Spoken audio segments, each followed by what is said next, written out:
కేంద్రంలో అధికారంలోకి వస్తే ఏపీకి 10 ఏళ్ల పాటు ప్రత్యేక హోదా ఇస్తామని కాంగ్రెస్ అగ్రనేత రాహుల్ గాంధీ హామీ ఇచ్చారు. పోలవరం స్టీల్ ప్లాంట్ నిర్మించి ఏపీకి అండగా ఉంటామన్నారు. సీబీఐ ఛార్జ్షీట్లో రాజశేఖర్ రెడ్డి పేరును కాంగ్రెస్ చేర్చలేదని స్పష్టం చేశారు.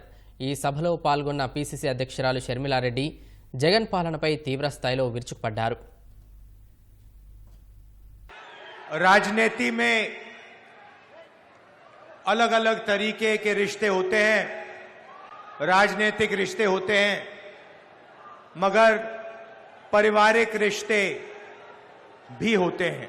और राजशेखर रेड्डी जी मेरे पिता के भाई थे। उनका सिर्फ राजनीतिक रिश्ता नहीं था, वो एक दूसरे को भाई मानते थे और ये रिश्ता सालों पुराना रिश्ता है। राजशेखर रेड्डी जी ने आंध्र प्रदेश को रास्ता दिखाया, मगर पूरे देश को रास्ता दिखाया था। जो राजशेखर रेड्डी जी ने आंध्रा में पदयात्रा की थी, वही मेरे लिए भारत जोड़ो यात्रा का इंस्पिरेशन था। और राजशेखर रेड्डी ने स्वयं मुझे कहा था कि मुझे हिंदुस्तान की पदयात्रा करनी चाहिए।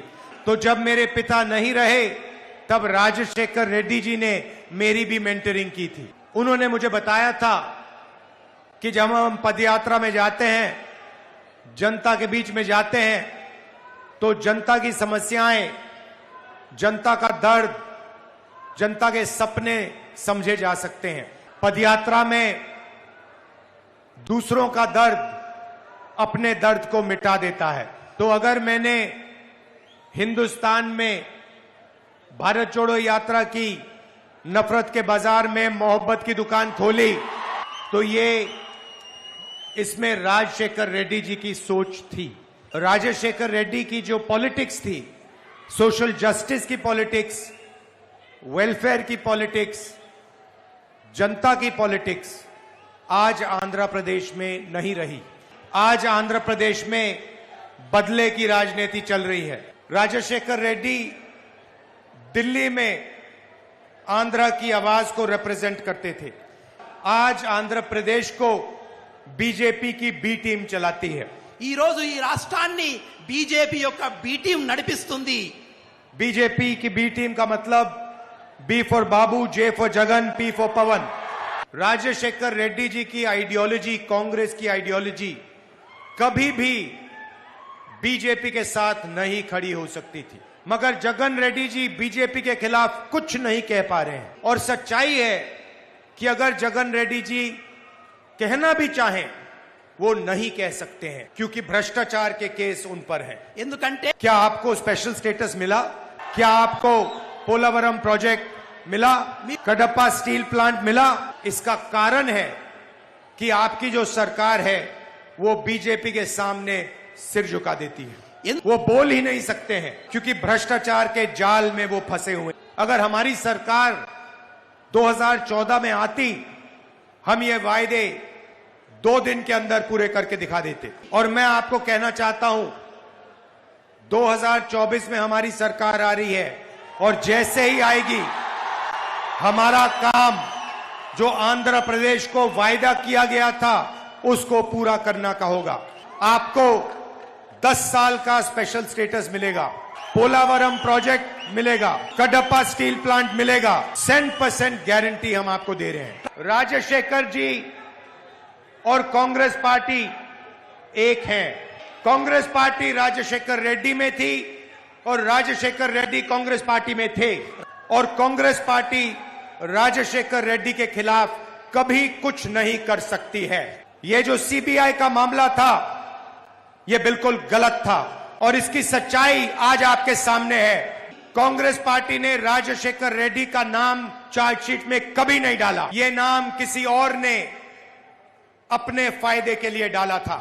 राजशेखर रेड्डी हमारे थे, हम उनका कभी नुकसान नहीं कर सकते हैं। और आज राजशेखर रेड्डी की बेटी, मेरी बहन, यहां आपके सामने खड़ी है। गाड़ी में मैंने इनसे कहा कि आपको हिंदुस्तान की लोकसभा में आना पड़ेगा। शर्मिला के लिए नहीं, मगर राजशेखर रेड्डी की पॉलिटिक्स, राजशेखर रेड्डी की सोच, राजशेखर रेड्डी की राजनीति के लिए मैंने हिंदुस्तान की किसी कॉन्स्टिट्यूएंसी में वायदा नहीं मांगा है। बट ये शर्मिला मेरी बहन है और मैं आपसे वायदा मांग रहा हूं। आंध्र प्रदेश की जनता से, कडपा की जनता से वायदा मांग रहा हूं। इनको आप लोकसभा में भेजिए, ये वायदा आप मुझे करिए, क्योंकि मैं चाहता हूं कि एक बार फिर आंध्र प्रदेश की जनता दिल की आवाज लोकसभा में दिखे।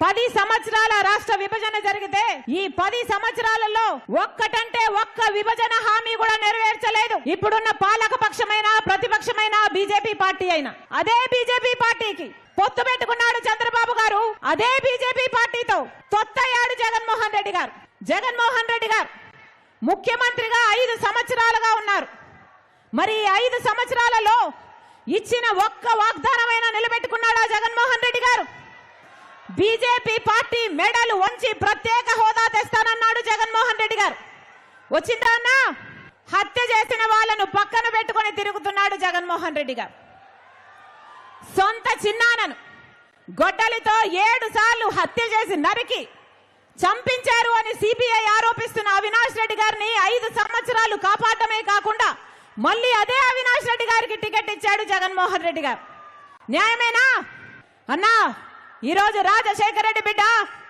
ఒక వైపు ఉంటే వివేకానంద రెడ్డి గారిని హత్య చేయించిన అవినాష్ రెడ్డి గారు ఇంకో వైపు ఉన్నారు ఒకవైపు న్యాయం ఉంది ఒకవైపు నేరం ఉంది ఒకవైపు ధర్మం ఉంది ఇంకోవైపు డబ్బు అధికారం ఉంది ఈసారి ఎన్నికల్లో బుద్ధి చెప్పాల్సిన వాళ్ళకు బుద్ధి చెప్పండి న్యాయం చేయాల్సిన వాళ్ళకు న్యాయం చేయాలని మీ రాజశేఖర రెడ్డి బిడ్డ ఇక్కడికి వచ్చిన ప్రతి అన్నను ప్రతి తమ్ముణ్ణి ప్రతి అక్కను ప్రతి చెల్లిని శిరస్సు వంచి చేతులు జోడించి మనస్ఫూర్తిగా ప్రార్థిస్తుంది